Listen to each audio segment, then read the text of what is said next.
নমস্কার, সহজ পাঠ বাংলা স্টাডি সেন্টারে তোমায় স্বাগত। আজকে আমরা সহজ পাঠে যে কাব্য কবিতার ইউনিট রয়েছে তার ইউনিট পরিক্রমা। আমরা যেভাবে জানো যে আমরা ইউনিট পরিক্রমায় একটি ইউনিট তার সমস্ত কিছুকে এক জায়গায় কিছু কিছু অংশ পার্টিকুলার অংশকে একত্রিত করি।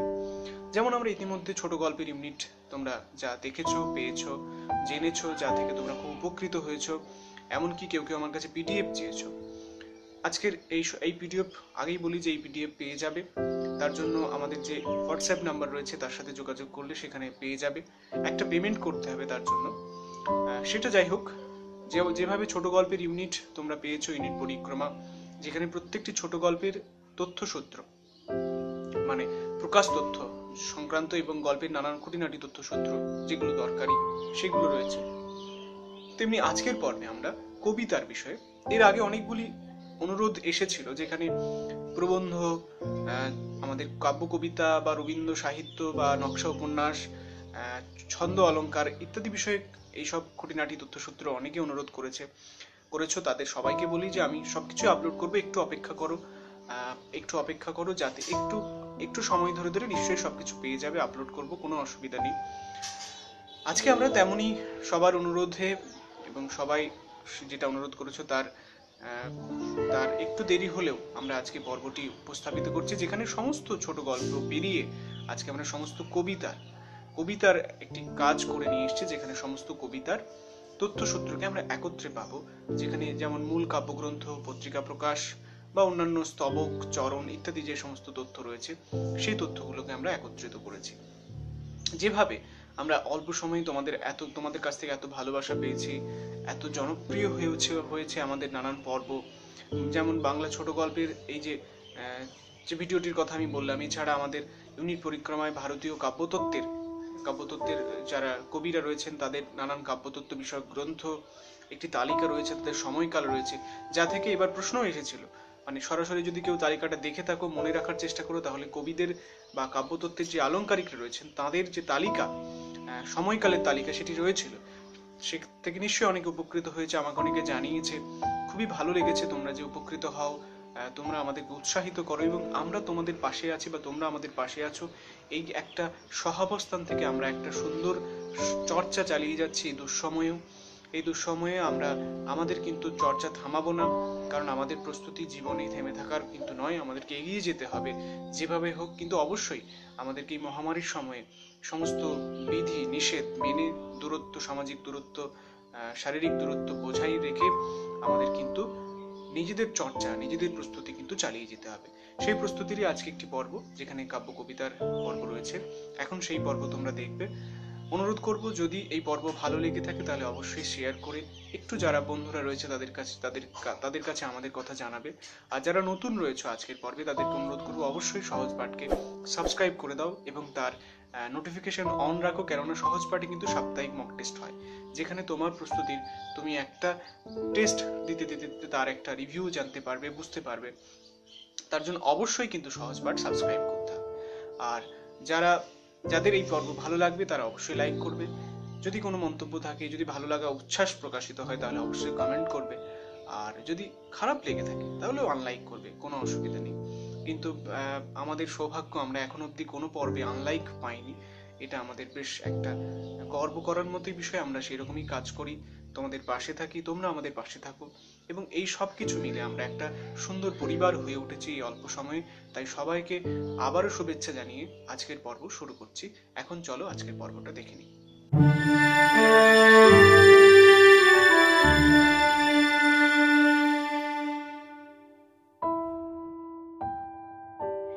আমাদের কবিতার বা কাব্য কবিতার তালিকায় প্রথম কবি হলেন ঈশ্বরগুপ্ত।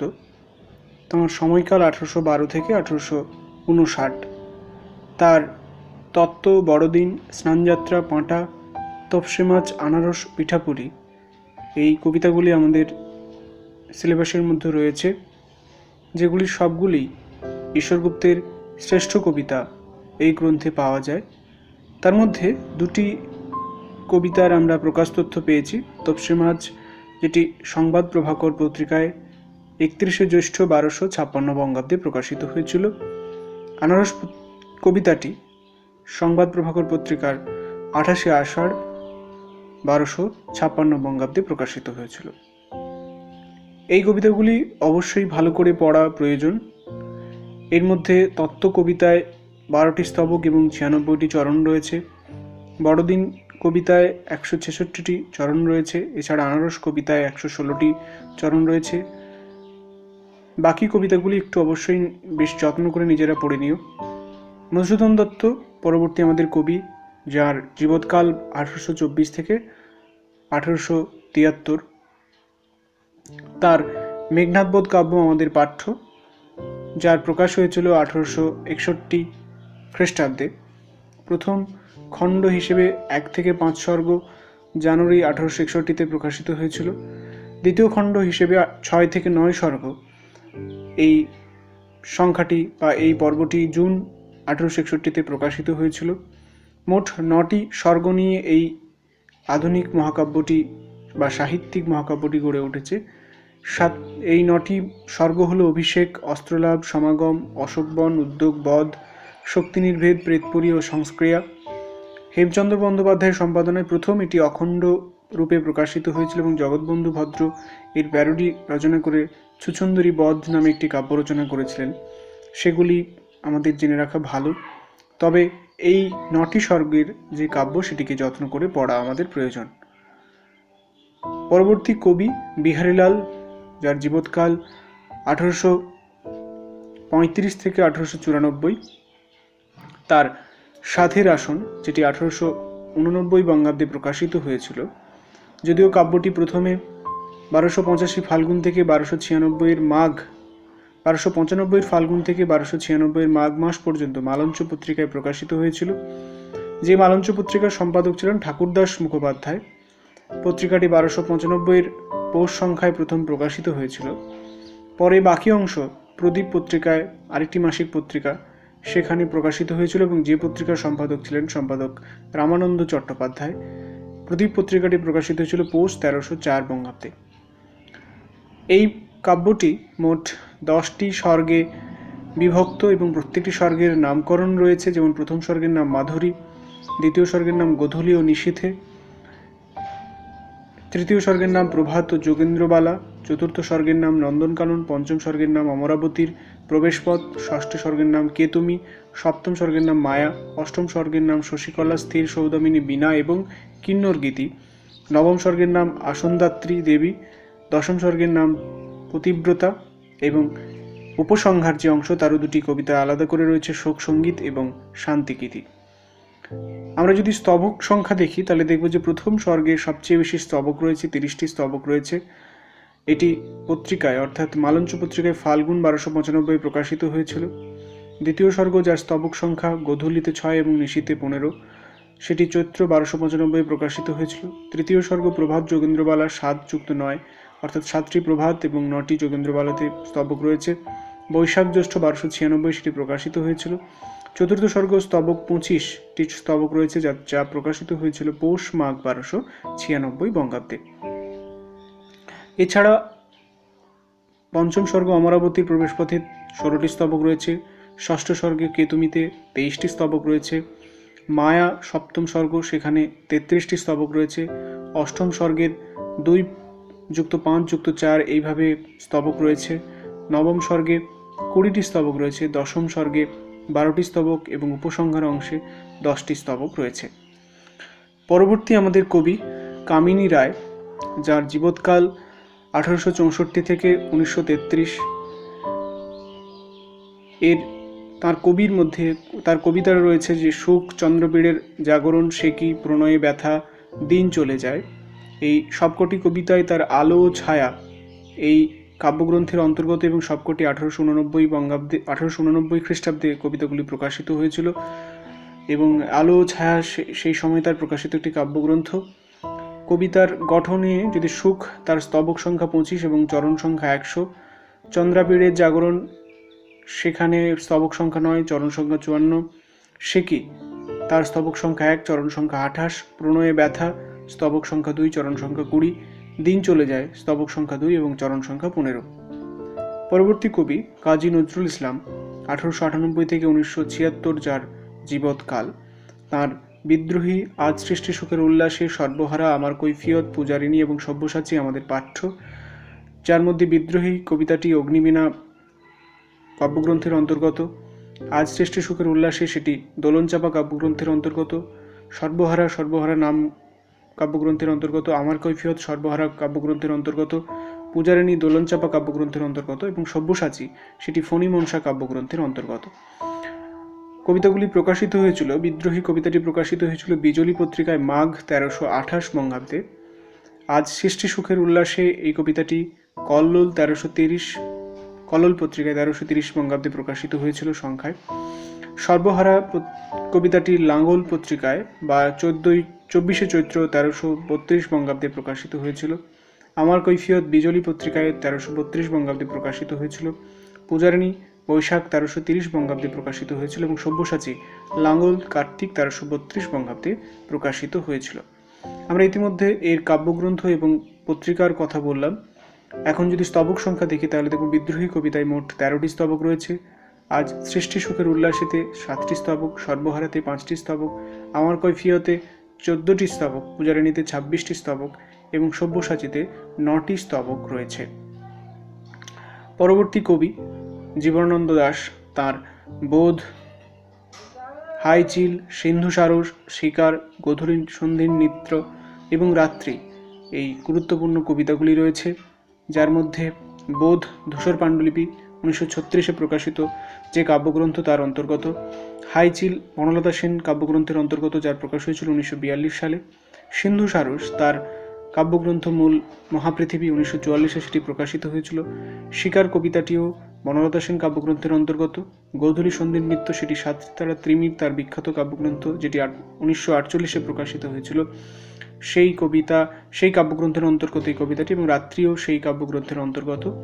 এবং কবিতাগুলি প্রকাশিত হয়েছিল যেমন বোধ প্রগতি পত্রিকায় ভাদ্র 1336 বঙ্গাব্দে, হাইচিল কবিতা পত্রিকায় চৈত্র 1342 বঙ্গাব্দে, সিন্ধু সারস কবিতা পত্রিকায় আশ্বিন 1343 বঙ্গাব্দে, শিকার কবিতা পত্রিকায় আশ্বিন 1342 বঙ্গাব্দে, গোধূলি সন্ধির নৃত্য সেটি পরিচয় পত্রিকায় চৈত্র 1345 বঙ্গাব্দে প্রকাশিত হয়েছিল এবং রাত্রি কবিতা পত্রিকায় পৌষ 1347 বঙ্গাব্দে প্রকাশিত হয়েছিল। কবিতার প্রকাশ এবং মূল কাব্যগ্রন্থের পাশাপাশি স্তবক চরণ যদি আমরা দেখি তাহলে তবে বোধে মোট 9টি স্তবক রয়েছে, চরণ রয়েছে 108টি। হাইচিলে স্তবক রয়েছে 1টি, চরণ রয়েছে 7টি। সিন্ধু সারসে স্তবক রয়েছে 10টি, চরণ রয়েছে 50টি। শিকার কবিতায় স্তবক রয়েছে 4টি, চরণ রয়েছে 34টি। গোধূলি সন্ধির নৃত্যে তাতে স্তবক রয়েছে 7টি, চরণ রয়েছে 32টি। রাত্রিতে স্তবক রয়েছে 7টি, চরণ রয়েছে 32টি। পরবর্তী আমাদের কবি বিষ্ণুদেব, যার জীবৎকাল 1909 থেকে 1982। তাঁর ঘোড়সওয়ার, প্রাকৃত কবিতা, স্মৃতিসত্তা ভবিষ্যৎ, দামিনী, জল দাও, 25শে বৈশাখ, গান এই কবিতাগুলি রয়েছে উল্লেখযোগ্য কবিতা, যার মধ্যে মূল কাব্যগ্রন্থ হলো ঘোড়সওয়ারের কবিতাটি চোরাবালি কাব্যগ্রন্থের অন্তর্গত। চোরাবালি 1937-এ প্রকাশিত হয়েছিল। ঘোড়সওয়ার কবিতাতে মোট 10টি স্তবক রয়েছে। প্রাকৃত কবিতা এটি তার স্মৃতিসত্তা ভবিষ্যৎ, যেটি 1963-তে প্রকাশিত হয়েছিল, সেই কাব্যগ্রন্থের অন্তর্গত। এই কবিতায় মোট 10টি স্তবক রয়েছে। স্মৃতিসত্তা ভবিষ্যৎ নাম কাব্যের কবিতা 1963-তে যা প্রকাশিত এবং স্তবক সংখ্যা 23। দামিনী স্মৃতিসত্তা ভবিষ্যৎ কাব্যগ্রন্থের অন্তর্গত, স্তবক সংখ্যা 3। জল দাও এটি অন্বিষ্ঠ তার 1950-এ প্রকাশিত একটি কাব্যগ্রন্থ এবং সেই কাব্যগ্রন্থের অন্তর্গত এই কবিতা, যার 20টি স্তবক রয়েছে। 25শে বৈশাখ নাম রেখেছি কোমল গান্ধার 1953-এ প্রকাশিত যে কাব্যগ্রন্থ, সেই কাব্যগ্রন্থের এটি কবিতা এবং যার স্তবক সংখ্যা 8 রয়েছে। তুমি শুধু 25শে বৈশাখ 1958-তে প্রকাশিত যে কাব্যগ্রন্থ, তার অন্তর্গত গান কবিতাটি এবং যার স্তবক সংখ্যা হলো 3। পরবর্তী প্রাবন্ধিক এবং কবি সম্পাদকও বটেন, তিনি হচ্ছেন সুধীন্দ্রনাথ দত্ত, যার জীবৎকাল 1901 থেকে 1960। কবি সুধীন্দ্রনাথ দত্তের জেসন, সংবর্ত, যজাতি এই 3টি উল্লেখযোগ্য কবিতা আমাদের সিলেবাসের মধ্যে অন্তর্ভুক্ত এবং যে 3টি কবিতায় তার সংবর্ত কাব্যগ্রন্থের অন্তর্গত। রচনাকাল হিসেবে আমরা জানি যে জেসন 3রা ফেব্রুয়ারি 1339 বঙ্গাব্দে রচিত হয়েছিল। সংবর্ত 6 সেপ্টেম্বর 1940-এ রচিত হয়েছিল এবং যযাতি 18 মার্চ 1953-তে রচিত হয়েছিল। স্তবক সংখ্যা যেশনে 8টি, সংবর্ততে 6টি এবং যযাতিতে 5টি স্তবক রয়েছে। পরবর্তী অমিয় চক্রবর্তী 1901 থেকে 1986, যার জীবৎকাল। তার ঘর, চেতন শেখরা, বুড়ো বাবুর কাছে নিবেদন, সঙ্গতি এবং বিনিময় মতো কবিতা আমাদের পাঠ্য রয়েছে। তার মধ্যে ঘর খসড়া কাব্যগ্রন্থের অন্তর্গত, যেটি 1938-এ যে কাব্যগ্রন্থ প্রকাশিত হয়েছিল। চেতন শেখরা তার একটি উল্লেখযোগ্য কবিতা, যেটি এক মুঠো কাব্যগ্রন্থের অন্তর্গত, 1939 সালে সেই কাব্যগ্রন্থ প্রকাশিত হয়েছিল এবং কবিতাটি কবিতা পত্রিকার কার্তিক 1346 বঙ্গাব্দে প্রকাশিত হয়েছিল। বুড়োবাবুর কাছে নিবেদন, সেটি মাটির দেয়ালে 1941-এ প্রকাশিত একটি কাব্যগ্রন্থ, তার অন্তর্গত। সঙ্গতি, সেটি অভিজ্ঞান বসন্ত 1943-এ একটি প্রকাশিত সঙ্গতি, অভিজ্ঞান বসন্ত সেই কাব্যগ্রন্থের অন্তর্গত একটি কবিতা সঙ্গতি, যেটি পরিচয় পত্রিকাতেও মাঘ 1340 বঙ্গাব্দে প্রকাশিত হয়েছিল। এবং বিনিময়, এই যে কবিতাটি, সেটি পারাপার, তার বিখ্যাত কাব্যগ্রন্থ, 1953-তে প্রকাশিত সেই কাব্যগ্রন্থে সংকলিত বা কাব্যগ্রন্থের কবিতা। পরবর্তী কবি সমর সেন 1916 থেকে 1987, যার মেঘদূত, মুক্তি, উর্বশী, মহুয়ার দেশ এবং একটি বেকার প্রেমিক, এই 5টি কবিতা আমাদের রয়েছে এবং এটি তার কয়েকটি কবিতা যে কাব্যগ্রন্থ তার মধ্যে অন্তর্গত। কবিতার রচনার সময়কাল বেশিরভাগই 1934 থেকে 1937, একমাত্র সবকটাতেই ক্ষেত্রে 1934 থেকে 1937 এর মধ্যেই রয়েছে। এবং স্তবক সংখ্যা, মেঘদূতে 2টি স্তবক, মুক্তিতে 2টি স্তবক, উর্বশীতে 1টি স্তবক, মহুয়ার দেশে 3টি স্তবক এবং একটি বেকার প্রেমিক, সেক্ষেত্রে 1টি স্তবক রয়েছে। পরবর্তী কবি আমাদের সকলের প্রিয় কবি সুভাষ মুখোপাধ্যায় 1919 থেকে 2003, যার সময়কাল। তার প্রস্তাব 1940, মিছিলের মুখ, ফুল ফুটুক না ফুটুক, যেতে যেতে, পাথরের ফুল, কাল মধুমাস, এই কবিতাগুলি যেহেতু আমাদের পাঠ্য রয়েছে, তার মূল কাব্যগ্রন্থ হলো প্রস্তাব 1940, এটি পদাতিক কাব্যগ্রন্থের অন্তর্গত, যেটি 1938 থেকে 1940-এর মধ্যে কবিতাগুলি যার মধ্যে রয়েছে। মিছিলের মুখ, যেটি অগ্নিকোণ কাব্যগ্রন্থে সংকলিত, যেটি 1948-এ প্রকাশিত হয়েছিল, যে কাব্যগ্রন্থটি। ফুল ফুটুক না ফুটুক, এই কবিতাটিও ফুল ফুটুক এই কাব্যগ্রন্থের অন্তর্গত, 1951 থেকে 57-তে লেখা কবিতাগুলি সেখানে সংকলিত হয়েছিল। যেতে যেতে, সেটি যত দূরেই যাই, এই কাব্যগ্রন্থের অন্তর্গত, 1962-তে যেটি প্রকাশিত হয়েছিল। এবং পাথরের ফুল, সেটিও যত দূরেই যাই কাব্যগ্রন্থের অন্তর্গত। কাল মধুমাস, সেটি তার কাল মধুমাস, যে 1966-তে প্রকাশিত যে কাব্যগ্রন্থ, তার নাম কবিতা। স্তবক সংখ্যা আমরা জানি যে প্রস্তাবে মোট 5টি স্তবক, মিছিলের মুখে 5টি স্তবক, ফুল ফুটুক না ফুটুক সেটিতে 8টি স্তবক রয়েছে, যেতে যেতে 19টি স্তবক রয়েছে এবং পাথরের ফুলে 17টি স্তবক রয়েছে। পরবর্তী কবি শক্তি চট্টোপাধ্যায়, তার জীবৎকাল 1933 থেকে 1995। তার বিখ্যাত সমস্ত কবিতা আমাদের পাঠ্যের মধ্যে রয়েছে, যেমন অনন্ত কুয়ার জলে চাঁদ পড়ে আছে, আনন্দ ভৈরবী, অবনী বাড়িয়াছ, চাবি, হেমন্তের অরণ্যে আমি পোস্টম্যান, যেতে পারি কিন্তু কেন যাব। সেগুলির মধ্যে আমরা অনন্ত কুয়ার জলে চাঁদ পড়েছে, যেটি ধর্মে আছে, জিরাফেও আছে, এই কাব্যগ্রন্থের অন্তর্গত। আনন্দ ভৈরবী একই এবং অবনী বাড়িয়াছ, সেটিও ধর্মে আছো, জিরাফে না আছো। এবং চাবি, এই 4টি কবিতায় তার বিখ্যাত কাব্যগ্রন্থ ধর্মে আছো, জিরাফেও আছো, এই কাব্যগ্রন্থের অন্তর্গত। এবং হেমন্তের অরণ্যে পোস্টম্যান, এটি হেমন্তের অরণ্যে পোস্টম্যান কাব্যগ্রন্থেরই নাম কবিতা। যেতে পারি কিন্তু কেন যাব, যেতে পারি কিন্তু কেন যাব, এই কাব্যগ্রন্থেরই অন্তর্গত নাম কবিতা। এর মধ্যে আমরা আনন্দ ভৈরবী, যেটি নান্দিমুখ পত্রিকায় প্রকাশিত হয়েছিল কবিতাটি, আর যেতে পারি কিন্তু কেন যাব, এটি দেশ পত্রিকায় মার্চ 1982-তে প্রকাশিত হয়েছিল। আর চাবি কবিতাটি, সেটি কৃত্তিবাস পত্রিকায় প্রকাশিত হয়েছিল। অনন্ত কুয়ার জলে চাঁদ পড়ে আছে, এটি স্তবক সংখ্যা 4, আনন্দ ভৈরবীর স্তবক সংখ্যা 5, অবনী বাড়িয়াছ স্তবক সংখ্যা 3, চাবি কবিতা স্তবক সংখ্যা 4, হেমন্তের অরণ্যে আমি পোস্টম্যান, সেটিতে স্তবক সংখ্যা 4, যেতে পারি কিন্তু কেন যাব স্তবক সংখ্যা 6। আমাদের সিলেবাসের অন্তর্গত শেষ কবি কবিতা সিংহ, 1931 থেকে 1998, এই সময় তার সময়কাল। তাঁর কবিতার মধ্যে রাজেশ্বরী, নাগমণিকে নিবেদিত, আন্তিগণে, গর্জন সত্তর, হরিণা বৈরী, প্রেম তুমি, এই কবিতাগুলি আমাদের রয়েছে এবং যেগুলি সবগুলি তার 1985-তে প্রকাশিত হরিণা বৈরী যে কাব্যগ্রন্থ তার থেকে সংকলিত। এর মধ্যে রাজেশ্বরী, নাগমণিকে নিবেদিত, তার কবিতায় 12টি স্তবক রয়েছে, আন্তিগণিতে 13টি স্তবক রয়েছে, গর্জন সত্তরেও 13টি স্তবক রয়েছে, হরিণা বৈরী এবং প্রেম তুমি, এই দুটি কবিতায় যথাক্রমে 3টি স্তবক ও 4টি স্তবক রয়েছে। আজকে আমরা এই সবকটি কবিতার একটি সংগ্রহ তোমাদের সামনে তুলে ধরলাম। যদি এই পর্ব তোমাদের ভালো লেগে থাকে তাহলে অবশ্যই শেয়ার করে এই পর্ব সকলের কাছে ছড়িয়ে দিন। সকলে ভালো থেকো, সুস্থ থেকো, সকলকে ধন্যবাদ।